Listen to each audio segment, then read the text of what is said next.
Soy. I'm from the International Socialist Organization from Zimbabwe. We've obviously in Zim have a major relationship with the issue of agrarian reform and so forth. It's been at the heart, I think, of the Zimbabwean crisis.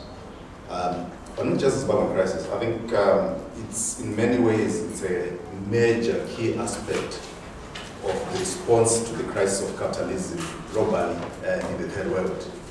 Just in the last 2 years alone, the number of food riots that you've had in Africa as a result of this, most recently being in Mozambique, in Maputo, are directly linked to this corporatization of agriculture, where everything we eat, we have to buy. And the prices are monopolistically decided. So I think the point that Mazabuko mentioned is about the corporatization and the concentration of agriculture, which is decisive. So when you have corporatization, you remove the small farm. You then bring in your big biofuels, like in Zimbabwe now, they've thrown out 10,000 farmers where they resettled in order to do biofuels. But one of the most graphic examples we've had was Madagascar, where literally a third of the country given to South Korean and other international concerns in order to grow certain types of food, but not for the local people. So this is a huge area in terms of where we are going. Then in Madagascar, the overthrow of the regime there was actually directly related to the seizure of land by global corporates. So we've seen that as a response to global neoliberalism. In Zimbabwe, as the second example, the response to the crisis of neoliberal capitalism, or the response to the kind of poverty here that we're having, was reflected both in an urban and rural movement, which the urban movement was able to encourage the rural movement, and peasants and poor veterans started invading farms, initially on their own. That movement then got caught up in the politics of the day, because the social base of the ruling party was in rural areas.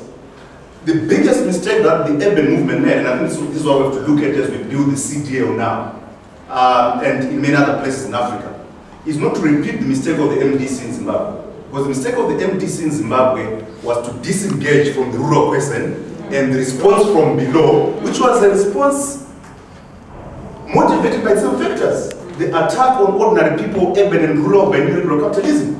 So what you have to do is to learn that neoliberal capitalism attacks differently in different streams, but we have to generalize different streams together. In Zimbabwe, that failed, and Mugabe was strategically able to re-engage and relate to that. And that is in fact what has given a social base for survival up to now. But part of the result of that is Zimbabwe has probably had one of the largest land redistribution programs in Africa in the last 30 years. Up to 150,000 peasants have had land.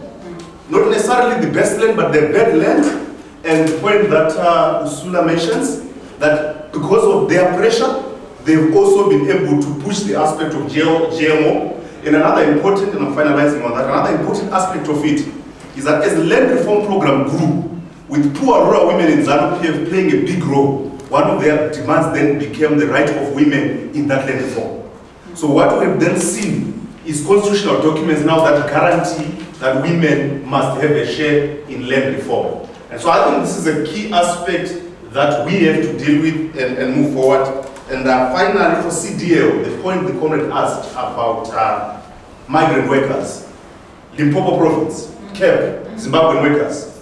So part of corporatization and concentration also means the rest to the bottom. And what that means is incorporating some of the lowest forms of workers from Zimbabwe, Malawi, Mozambique. And unless we make the transnational character of the South African working force a key aspect of our mobilization, to recognize that we have to mobilize around the migrant worker person and fight for rights nationally and outside, will make, I think, it's an area that we have to build on.